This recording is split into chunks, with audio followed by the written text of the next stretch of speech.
Aleluia, glória a Deus. Podem sentar, irmãos, um pouquinho, né? Daqui a pouco a gente vai levantar para orar de novo, né? Boa noite, irmãos. Shalom Adonai, amém?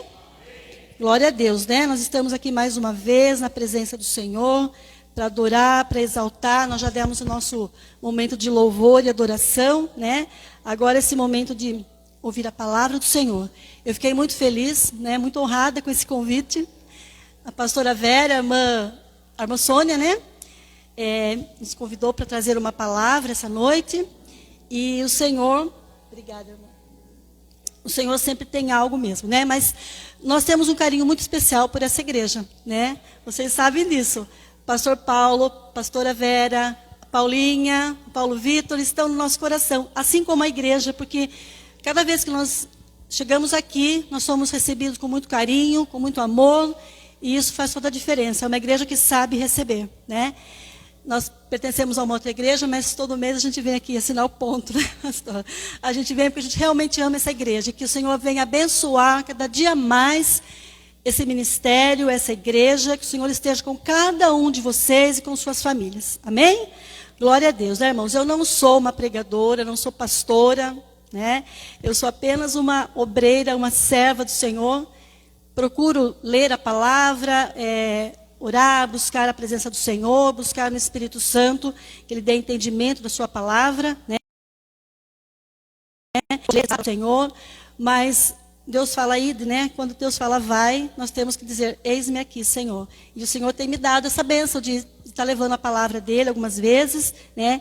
Então, é isso que nós estamos aqui. Realmente para falar o que o Senhor quer falar, não nós, mas que o Espírito Santo venha essa noite trazer a mensagem, dizer o que Ele quer para esta igreja. E para mim também, né? Porque quando alguém está pregando a palavra, está falando, está ministrando, essa pessoa é a primeira a receber a palavra, né? Então eu vou pedir agora que os irmãos fiquem em pé mais uma vez para nós orarmos já antes das leituras, né? Porque a gente vai ficar lendo aqui, lendo ali, falando. Então a gente já pede mais uma vez a presença do Espírito Santo para essa ministração, amém? Glória a Deus. Senhor Deus e Pai, muito obrigada, Deus, nós te agradecemos mais uma vez por esse momento na tua casa, Pai. Porque a tua palavra mesmo diz que não há lugar melhor do que estar em tua casa. E aqui nós estamos, Senhor. Mais uma vez, ó Pai, buscando a tua presença. Que o teu Espírito Santo, ó Deus, venha ministrar ao nosso coração, venha me usar nessa noite para trazer a mensagem que o Senhor tem para nós, ó Deus. Para mim e para todos que estão aqui nessa noite. Abençoa cada um de nós, Senhor. Abençoa abrindo os nossos ouvidos espirituais, para que possamos entender a tua palavra, Senhor. E não só entender, mas praticar também. Em nome de Jesus é que oramos. Amém. Glória a Deus. Irmãos, então podem assentar, né?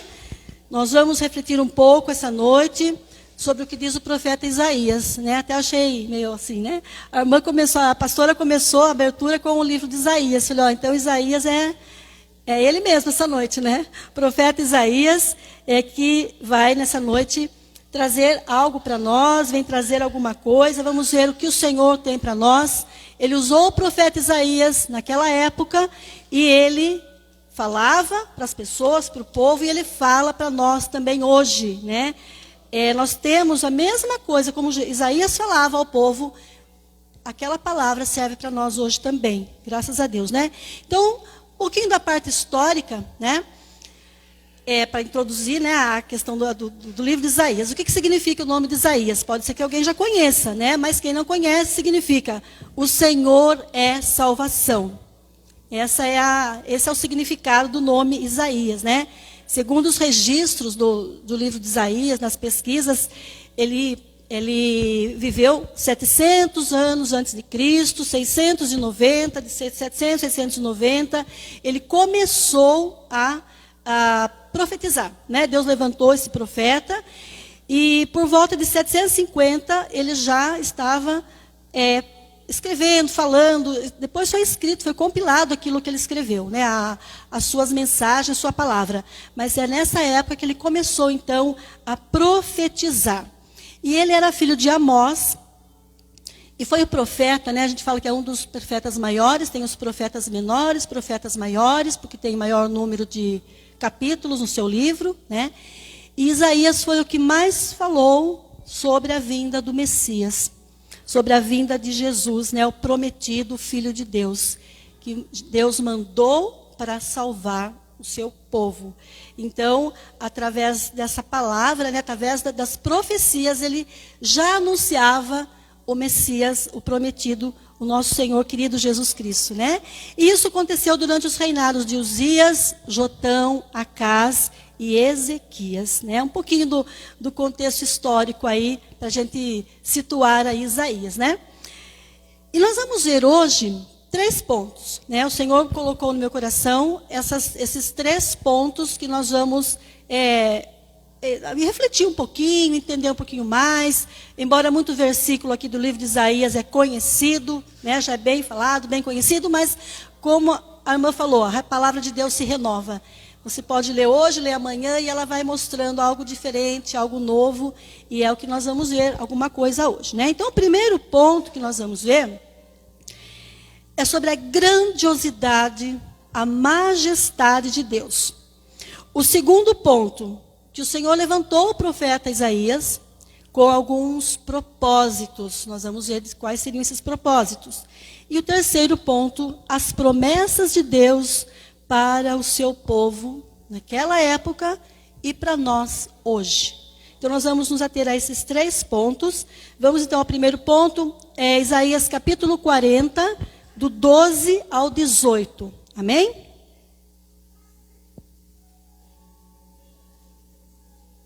Vamos achar então aí, né? 12 ao 18.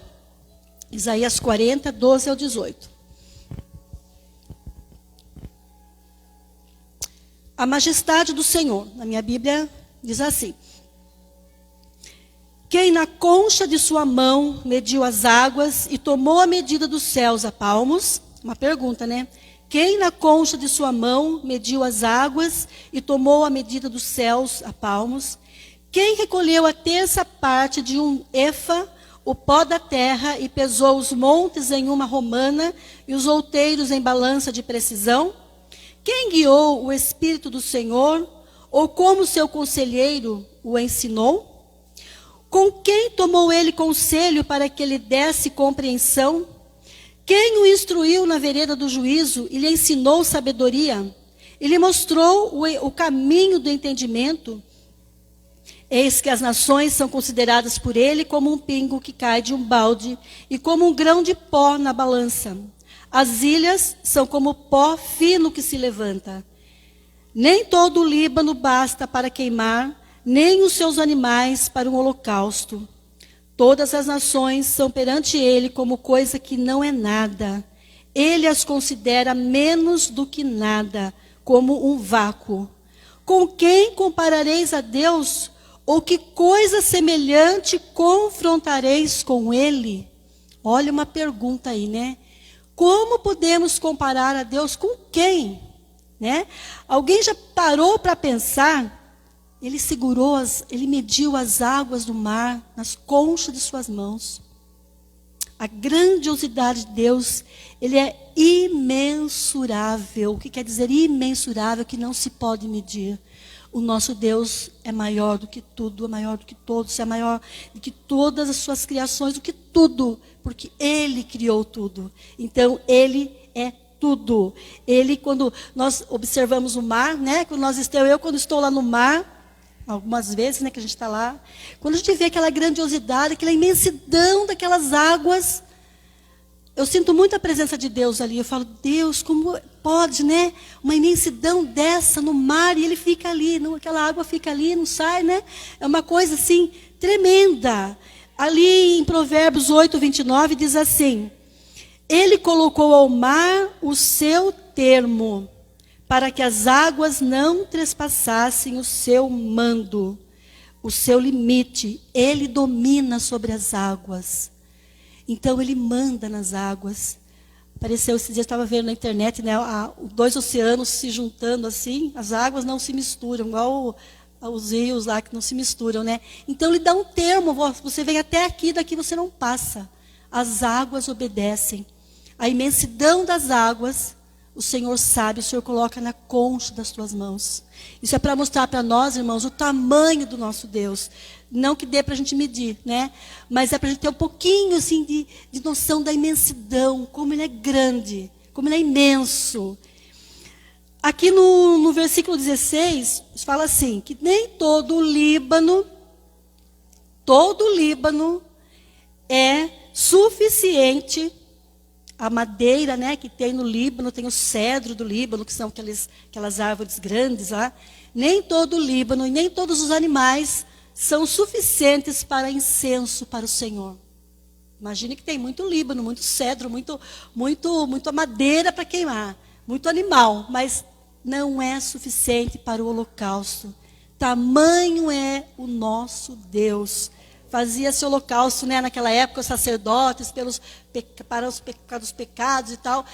Mas nem todo o Líbano. Então, aqui nesse pedaço, nesse texto que nós estamos lendo, o Senhor está dando exemplos para que a gente possa entender um pouquinho. Porque na nossa mente, né, na mente humana, não cabe o tamanho de Deus, a grandiosidade de Deus, a sua infinitude, não cabe.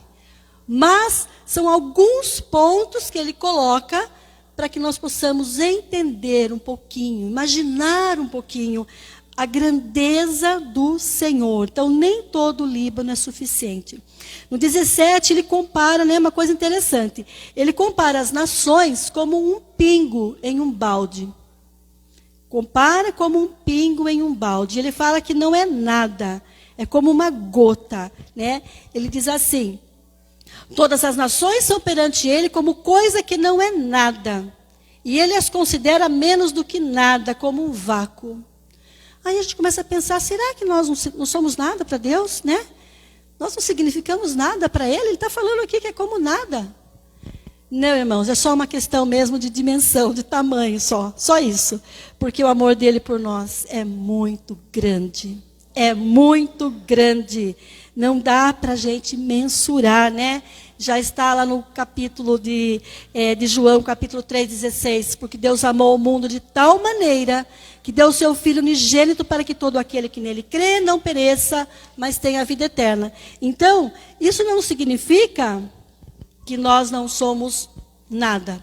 As nações são como nada, as ilhas são como nada. Somos como uma gota num balde. Não, apenas para a gente saber que nós somos pequenos.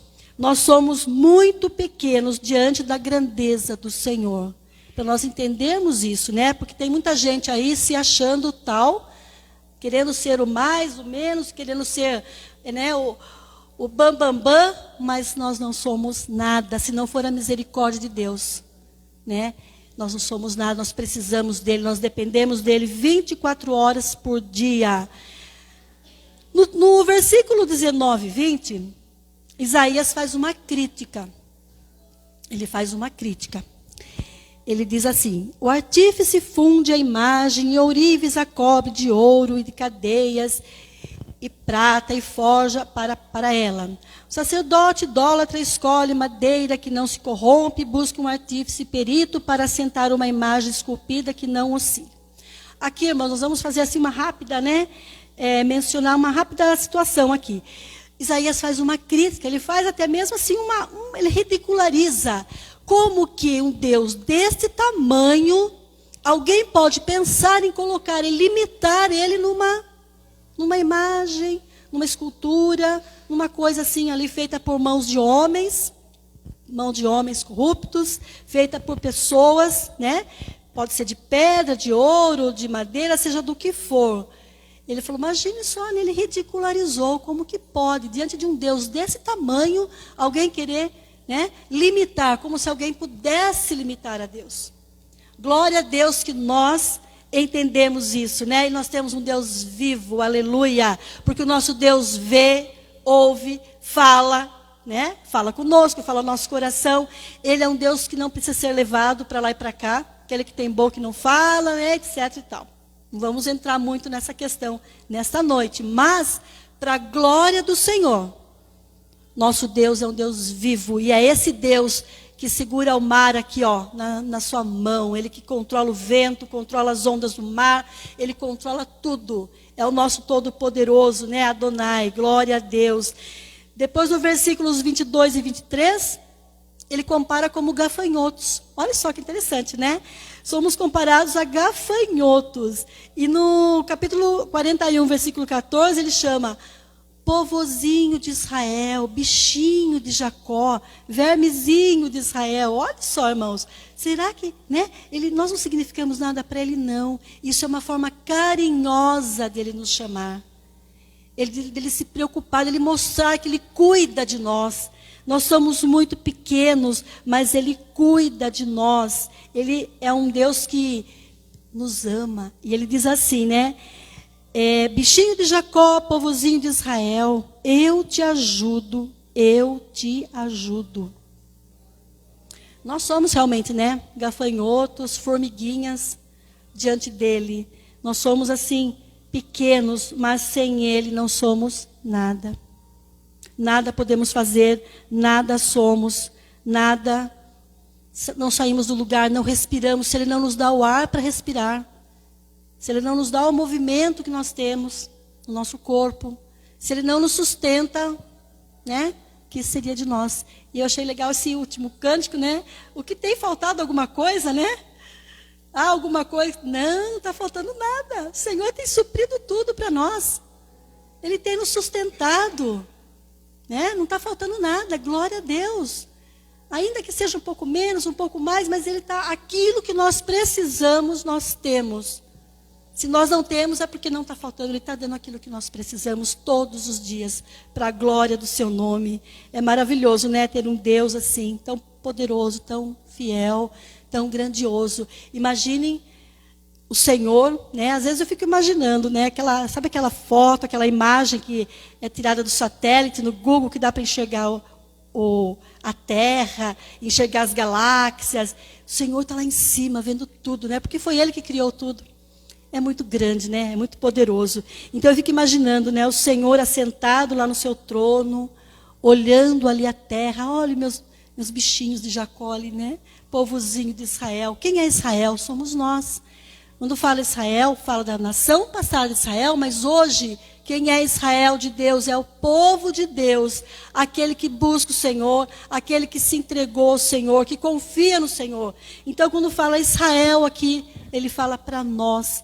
Então essa palavra é para nós, para o seu povo, aquele que ama o Senhor, que crê no Senhor.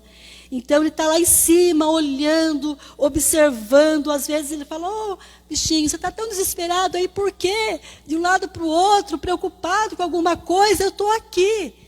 Lembre-se que eu sou o teu Deus, eu sou grande. Amém, irmãos? Ele está lá em cima, mas ao mesmo tempo ele está aqui com a gente agora. Glória a Deus, obrigado, Senhor. Então ele é um Deus que está em todo lugar, em toda parte. Ele está no universo, nas galáxias. E olha só, né, a palavra do Senhor diz assim, que Ele chama cada estrela pelo seu nome, não deixa faltar nenhuma. Ele conhece cada estrela, cada astro. Imaginem nós, então, que somos seu povo, nós que somos criados à sua imagem e semelhança.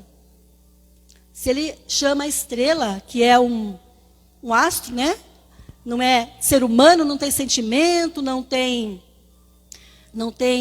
espírito, não tem alma. Quanto mais a nós, seus filhos. Como que Ele não se preocupa com a gente? Como que Ele não estaria cuidando de tudo para nós? Ele estaria, não, Ele está a cada momento cuidando da nossa vida. Cada detalhe, né?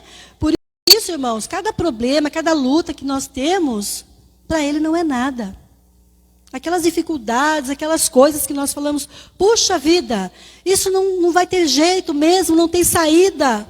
Para Ele tem sim.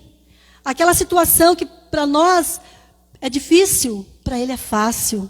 Para Ele não há impossíveis. Né? Porque nada está encoberto ao Senhor. Aqui nós temos no versículo 25 a 27, no capítulo 40 ainda, quiser acompanhar comigo aqui. Novamente, né? A quem, pois, me comparareis para que eu lhe seja igual? Diz o santo. Levantai ao alto os olhos e vede.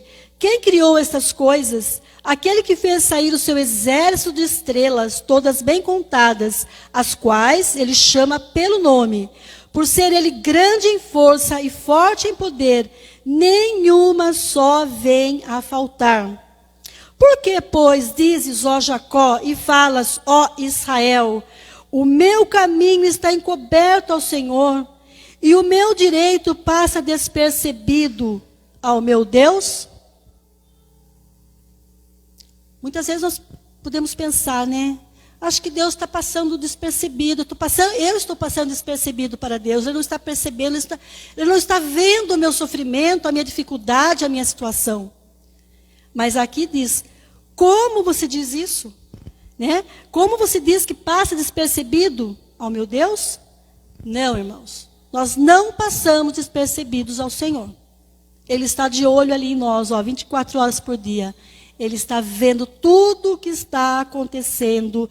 Ele está cuidando de nós. Nada é encoberto diante do Senhor. Ele está de olho, ele está vendo tudo.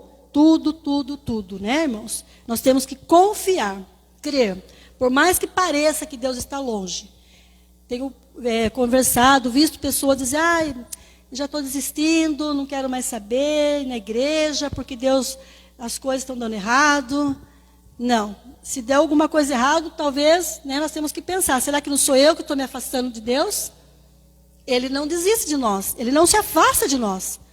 Pode ser que a gente, por alguma coisa, algum motivo, um desânimo, tenha se afastado, mas ele não desiste de nós e não se afasta de nós. Glória a Deus. E justamente, irmãos, por essa grandeza, essa majestade, essa grandiosidade, esse grande amor que ele tem por nós, ele levantou o profeta Isaías. Nós falamos, né, seria o segundo ponto. Ele levantou o profeta Isaías com propósitos. O primeiro propósito de Isaías foi declarar ao povo que Deus estava descontente. Mostrar ao povo que o Senhor não estava contente com aquela situação, com a maneira como o povo estava agindo, com a maneira como que o povo estava levando a sua vida, né? Seu modo de vida de pecado. E ele levantou Isaías para dar um alerta ali para aquele povo, né? O povo de Judá, Israel e as nações vizinhas. No capítulo 29, versículo 13, diz assim: o Senhor disse, visto que esse povo se aproxima de mim, e com a boca e com seus lábios me honram, mas o seu coração está longe de mim, e o seu temor para comigo consiste só em mandamentos de homens, que maquinalmente aprendem. Ou seja, homens, pessoas que louvam, cantam, se dizem, né, pessoas que confiam no Senhor, mas da boca para fora. Isso é muito sério, irmãos. E isso ele está falando para aqueles que já conhecem o Senhor, como para nós hoje. Não é para o ímpio, é para nós mesmos. Sabe por quê, irmãos? Porque o ímpio já está do lado de lá. O ímpio já está de fora. O ímpio não está louvando o Senhor, não está engrandecendo o Senhor. Muitos nem sequer querem conhecer, muitos nem sequer acreditam na existência de Deus. Mas ele está dizendo para nós, o povo que se aproxima de mim, nós nos aproximamos de Deus. O povo cristão se aproxima de Deus, né? E com a boca e com seus lábios me honram, mas o seu coração está longe de mim. Então, para nós refletirmos nessa noite, será que o nosso coração está próximo de Deus? Ou será que nós estamos apenas marcando aquele compromisso toda semana, vindo na casa do Senhor, orando, levantando a mão, clamando, louvando, mas o coração está em outro lugar.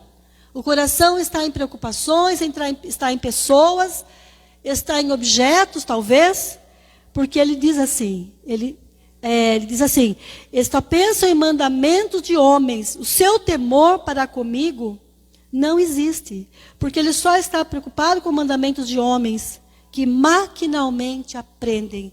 Então, a gente pode enganar o irmão que está aqui olhando, está louvando, está cantando, está orando, mas a Deus nós não enganamos, porque Ele conhece o coração.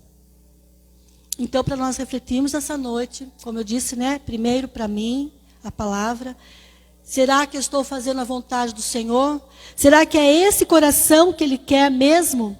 Será que nós estamos honrando, louvando só da boca para fora ou lá dentro do coração? Então o povo estava assim naquela época. E aí Deus levantou Isaías para alertar o povo, para falar que eles tinham que mudar, né? Será que nós, no nosso dia a dia, nós estamos honrando ao Senhor? No nosso trabalho, no nosso relacionamento, nas nossas amizades? Estamos honrando ao Senhor? Ele está se agradando daquilo que estamos fazendo? É claro, irmãos, que perfeitos ninguém é, nós não somos. Mas nós temos que procurar andar cada vez, né? Como a pastora falou, eu tenho procurado a estar na presença de Deus da forma como Ele gosta, da forma como Ele quer. Então, uma coisa é você não se conformar se você fez uma coisa errada, falar, não, eu não posso fazer assim, eu tenho que ser diferente, eu tenho que mudar. Outra coisa é você falar, não, tudo bem, achar que está normal, né? Essa que é a questão. Tinha um senhor que dizia assim, que os passarinhos podem sobrevoar, né? O pecado, ele pode sobrevoar a cabeça, mas não pode fazer ninho. E tem alguns que estão deixando o passarinho fazer ninho aí. O pecado fica ali, paradinho, morando ali, convivendo. Então, uma coisa é você pecar, outra coisa é você viver no pecado. Uma coisa é você não aceitar, você não se conformar, você se entristecer, você se arrepender do que você fez. E outra coisa é você achar que está tudo normal, está tudo bem. Então nós temos que pensar nisso, irmãos, nessa noite, porque Deus está vendo lá no fundo. As pessoas, os homens, nós podemos enganar, mas a Deus jamais, né? Então nós temos que pensar nisso no dia a dia, praticar a palavra, orar, buscar a presença dEle. No Salmo 37:4 diz, agrada-te do Senhor e Ele satisfará os desejos do seu coração. Você quer agradar o Senhor? Não precisa me responder. Pensa aí, será que eu estou querendo? Porque para a gente fazer alguma coisa, a gente primeiro precisa querer. Será que eu quero agradar ao Senhor? Agora, a Bíblia diz, né? A palavra diz, Ele satisfará os desejos do seu coração. Nós temos desejos, nós temos sonhos, mas nós temos que primeiro estar ligados a Ele. Que é o dono, é esse Deus enorme, grande e maravilhoso. Quando nós nos ligamos a Ele, nós buscamos, nós fazemos de tudo para agradar o Senhor. Aí Ele vem e fala, bom, o seu coração, né, está de acordo com a minha vontade. Porque se a gente não está agradando a Deus, aqueles desejos nossos também não estão muito de acordo com o Senhor. Né? Uma coisa está ligada à outra. Se nós agradamos ao Senhor, se nós queremos ter o desejo de agradar ao Senhor. Então, aquilo que está no nosso coração, aqueles desejos, aqueles sonhos, aqueles projetos, também estarão de acordo com o Senhor.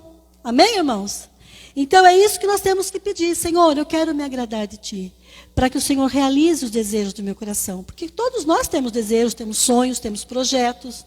Nossa vida é assim, né? E quem não sonha, já morreu, né? Não quer mais nada na vida, então melhor enterrar, né? Nós temos que ter, sim, projetos, sonhos, planos para o futuro. Enquanto tiver vida aí, né? Esses dias apareceu aí na internet um senhorzinho aí de 110 anos, acho que vocês viram aí, carpindo, e achei interessante, né? Porque o repórter perguntou, lá do Rio Grande do Sul, o repórter perguntou, o que é que o senhor pede para Deus? O senhor tem mais alguma coisa? Eu peço. Aliás, o que o senhor pede não. O que é que o senhor deseja nessa idade? O que o senhor faz? Eu peço para Deus, a primeira coisa que eu faço quando eu acordo, Senhor, se o Senhor me der vida, mais um dia eu quero continuar trabalhando. Ele faz roça, ele carpe, 110 anos, acho que é o homem mais velho ali da região. Então, enquanto a gente tem vida, né, a gente tem que ter planos, sim. Deus quer que a gente tenha planos, tenha sonhos, tenha projetos. E Ele quer que a gente tenha esse projeto de acordo com a vontade, tem que estar em sintonia com a vontade dEle. Senão Ele não aprova. Ele não aprova, tem que ser aprovado por Ele. Amém, irmãos? Para dar certo, tem que ser aprovado por Ele. Um outro propósito de Isaías, né, além de falar ao povo da desobediência, que Deus estava descontente, que eles tinham que obedecer, que eles tinham que mudar, né, era exatamente isso. Que o povo mudasse. Que eles viessem a obedecer ao Senhor, viessem a obedecer a sua palavra, viessem a mudar de atitude. Porque o povo estava em desobediência.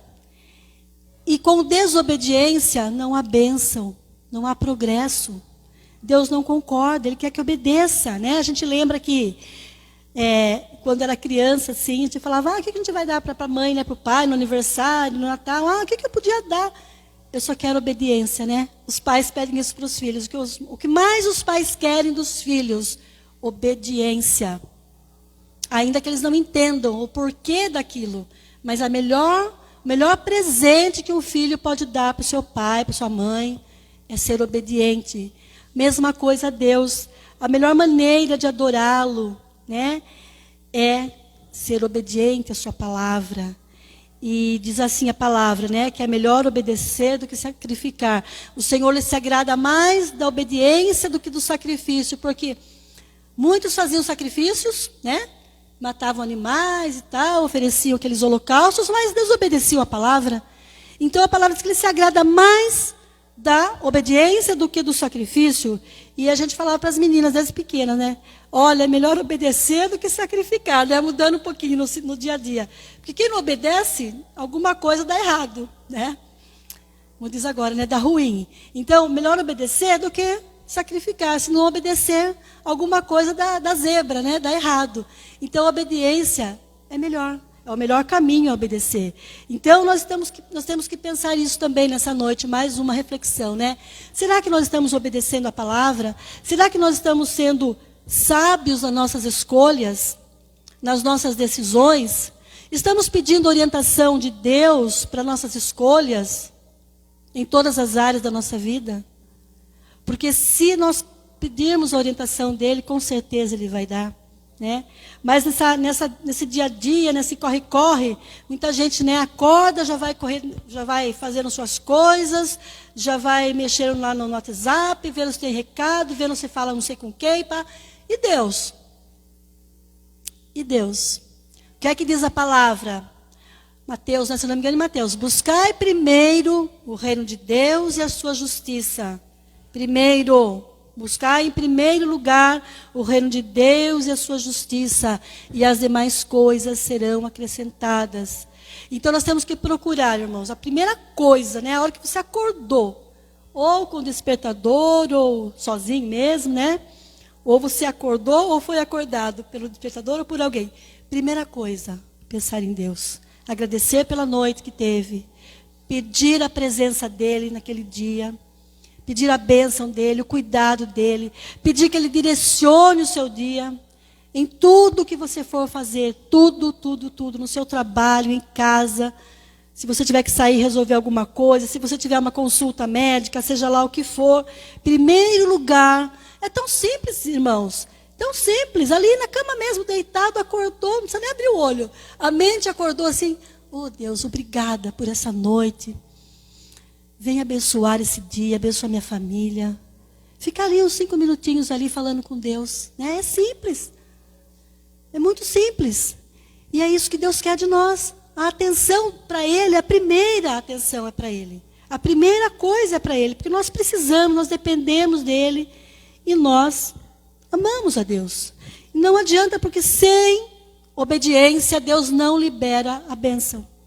Temos que obedecer, sim. Sempre, né? E Ele fala para nós essa noite. Eu sou o Todo-Poderoso. Eu posso tudo. Vocês viram que eu sou grande. Meu tamanho não dá para medir. Então, busquem a minha presença. Me obedeçam.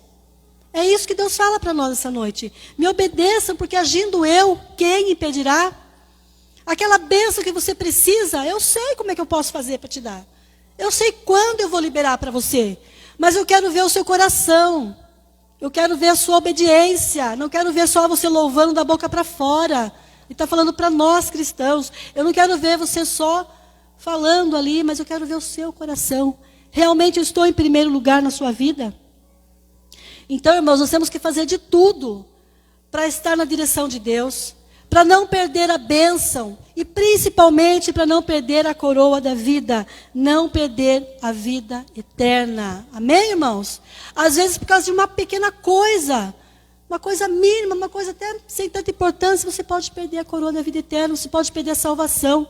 Nós temos que ficar ligados, né? Como diz a gíria, vamos ficar ligados no Senhor 24 horas por dia. Deixa as coisas passarem, porque o inimigo, ele quer tirar a nossa atenção, ele quer tirar o nosso foco, ele quer tirar, né, a gente põe tanta coisa na nossa cabeça, tanta preocupação, tanta coisa, tanta informação, né, para tirar o nosso foco do nosso Deus. Mas o nosso Deus é grande demais, nada vale a pena perante a grandiosidade dele. Glória a Deus por isso, aleluia. E o terceiro propósito de Isaías, talvez o mais forte, era mostrar para o povo que viria um Salvador, Messias, né? Que nós já falamos, ele foi o profeta que mais falou, sobre a vinda do Messias, né? Que é o Filho de Deus que seria enviado ao mundo para a salvação do mundo. E em Isaías 9:2 diz assim: o povo que andava em trevas viu grande luz, a luz de Jesus, profetizando, né? E em Mateus 4:16, o próprio Jesus falando: o povo que jazia em trevas viu grande luz, e aos que viviam na região da sombra da morte, resplandeceu-lhe a luz. Falando dele mesmo. O povo que vivia na região da morte, vivia em trevas, viu grande luz. E nós, irmãos, ainda que estejamos em dificuldade, em desânimo, em trevas, né? Se alguém estiver aí meio desanimado, meio afastado, ou alguém que a gente conhece, né, que porventura esteja aí para baixo, desanimado, a saída é Jesus. Né? Isaías veio falando disso, que havia um prometido do Senhor. E Jesus veio para trazer essa luz, né? A luz do mundo. Ele veio para quê? Para nos trazer a luz, para nos trazer a salvação, nos trazer a vida eterna. Glória a Deus, né? Então a nossa vida mesmo é só Jesus, né? Jesus é aquele que nos dá a salvação pela graça, pelo sangue de Jesus é que somos salvos. Glória a Deus, aleluia, né? Aleluia, Jesus. A terceira promessa, né? O terceiro ponto que nós temos essa noite são as promessas do Senhor. Então nós vimos primeiramente, né, recapitulando, a grandiosidade de Deus, o tamanho de Deus, como Ele é imensurável, como Ele é tudo, Ele pode tudo. Depois nós vimos o profeta Isaías, os seus propósitos, mostrar ao povo seus erros, seus pecados, para que se voltassem a Deus, e Jesus como seu Salvador. Tudo isso para nós hoje. Para nós refletirmos como anda a nossa vida, a nossa comunhão com o Senhor. E agora, terceiro e último ponto, as promessas do Senhor para nós. Capítulo 40, 28 a 31. Diz assim: não sabes, não ouviste que o eterno Deus, o Senhor, o Criador dos fins da terra, nem se cansa, nem se fatiga? Não se pode esquadrinhar o seu entendimento. Faz forte ao cansado e multiplica as forças ao que não tem nenhum vigor. Os jovens se cansam e se fatigam, e os moços de exaustos caem. Mas os que esperam no Senhor renovam as suas forças, sobem com asas como águia, correm e não se cansam, caminham e não se fatigam. Olha só, né, irmãos?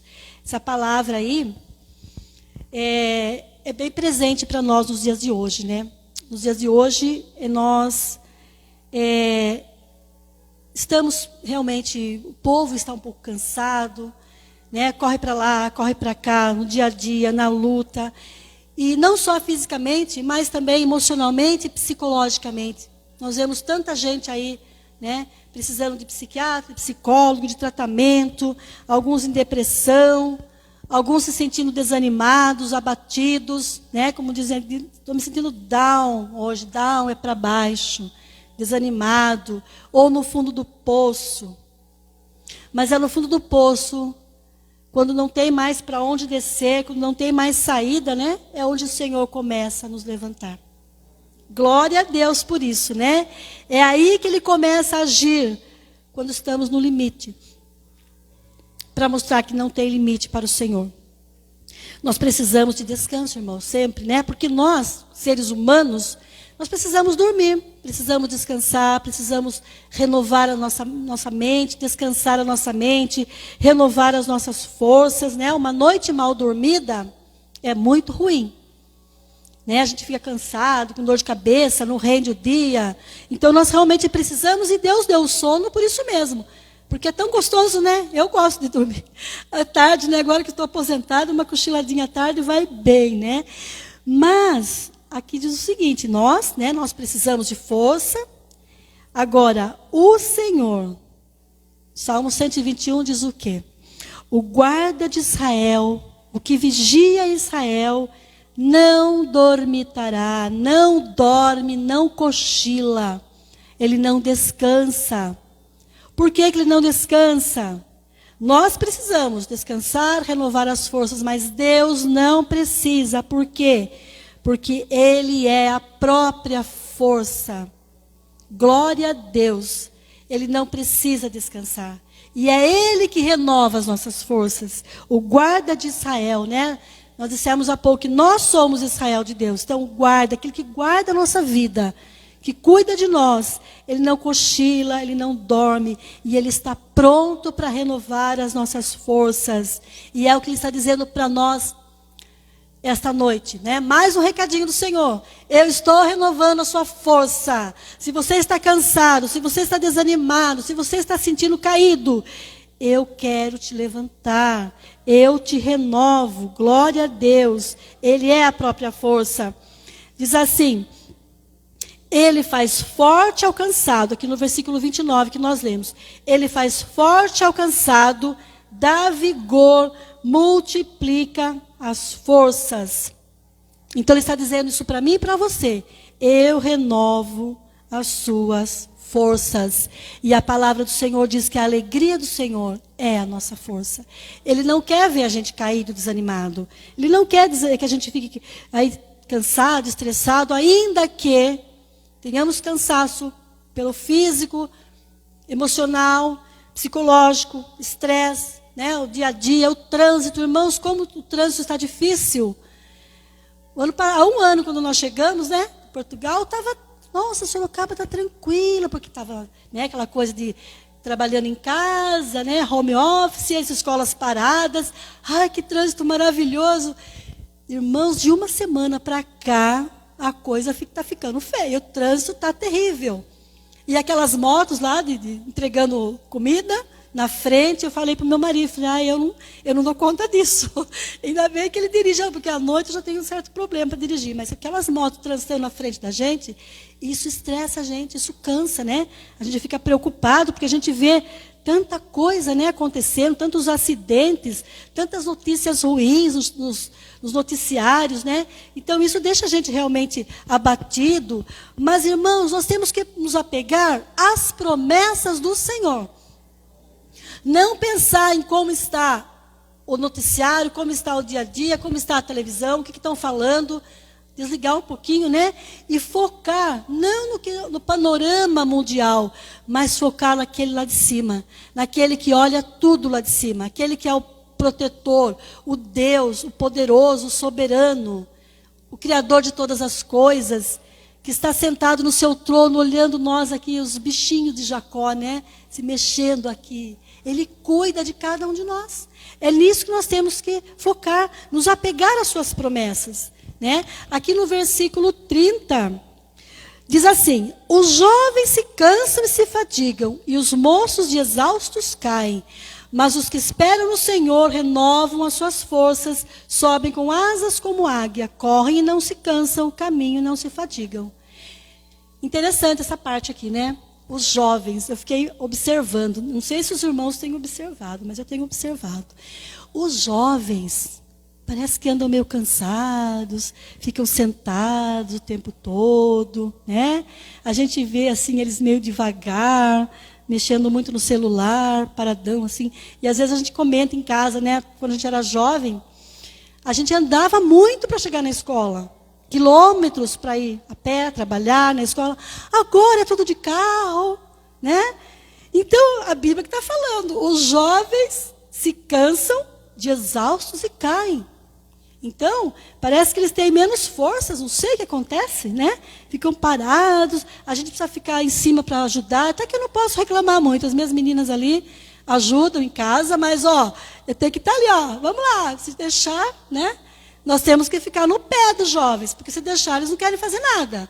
Quem tem jovem aqui sabe como é que é, né?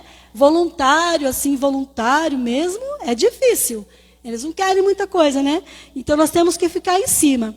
Agora, interessante, lá em Portugal, as pessoas idosas, as idosas mesmo com 80 anos, andam, tomam ônibus, vão aos supermercados, dirigem. Eu trabalhei com o senhor, ele tinha 96 anos, 96, ele dirigia. Ia ao supermercado. Então, eles lá, a Europa, de um modo geral, é assim, as pessoas mais velhas, eles têm uma atividade. Aqui no Brasil já, né? Parece que ainda estão reclamando de aposentar com um pouco mais velho lá. Ninguém aposenta antes de 65, 66. Ninguém aposenta antes. Inclusive mulher. Então, a gente precisa forçar um pouco mais, né? Caminhar mais, exercitar mais, fazer atividade, né? Então, os jovens se cansam, mas os que esperam no Senhor renovarão as suas forças, subirão com asas como águias, né? Então, Deus está falando isso para nós. Ele está renovando a nossa força essa noite. Amém, irmãos? Creia nisso, tome posse dessa palavra. O Senhor está renovando as nossas forças. Aqui diz assim: Ele ergue do pó o desvalido e do monturo o necessitado. Põe os abatidos no lugar alto, em Jó 11. Então, ele levanta, ele põe no lugar alto, sobem como asas. Então, você observa, irmãos, que Deus está falando tudo assim, ó, para cima. Ele não quer ninguém para baixo. Ele não quer ninguém ali olhando para baixo, triste, desanimado. Isso não é de Deus. Quem quer pôr a gente para baixo é aquele lá de baixo mesmo. O Senhor quer nos levantar. Ele quer dar um up para nós. Levanta essa cabeça, né? Toma o teu rumo, né? Não fica desanimado. Tem coisas novas. Deus tem bênçãos para a sua vida. Deus tem bênção para a minha vida. Não vamos desanimar. Em nome de Jesus. E para encerrar, no capítulo 41, verso 10. Não temas, porque eu sou contigo. Não te assombres, porque eu sou o teu Deus. Eu te fortaleço e te ajudo, e te sustento com a minha destra. Essa é a palavra, é a promessa de Deus. Não temas, não tenha medo. O Senhor está com a gente. Ainda que tenha problema, que tenha dificuldade, ainda que venham lutas, que no trabalho pessoas queiram puxar o tapete, ainda que na família tenha discórdia, seja lá o que for. Às vezes na própria igreja tem problemas, né? Mas Ele está dizendo isso para nós essa noite. Vamos ficar com essa palavra. Ele é um Deus maravilhoso, grande, poderoso, e Ele diz: eu te fortaleço e te ajudo, e te sustento com a minha destra fiel. Esse é um grande atributo de Deus. Ele é fiel. Vamos ficar firmes na palavra do Senhor, porque a fidelidade dele é grande. A fidelidade dele é imensa, do tamanho dele, né? Ou seja, é infinita. Deus é infinito. Nós temos que falar: Senhor, eu preciso do Senhor. O Senhor é Deus, o Senhor é grande. Cuida de mim. Apresentar nossas razões a Ele, nossos problemas, e Ele com certeza vai cuidar de tudo para nós. Amém, irmãos? Em nome de Jesus, que o Senhor venha abençoar cada um dos irmãos, que essa palavra fique no coração de cada um dos irmãos, no meu também, que Ele está com a gente. Ele cuida de nós, Ele é fiel. E Ele diz: não temas, porque eu te ajudo. Amém? Glória a Deus. Eu vou passar a palavra para o pastor, para a pastora, não sei se é para o pastor. Agradeço a oportunidade, né? E que Deus abençoe.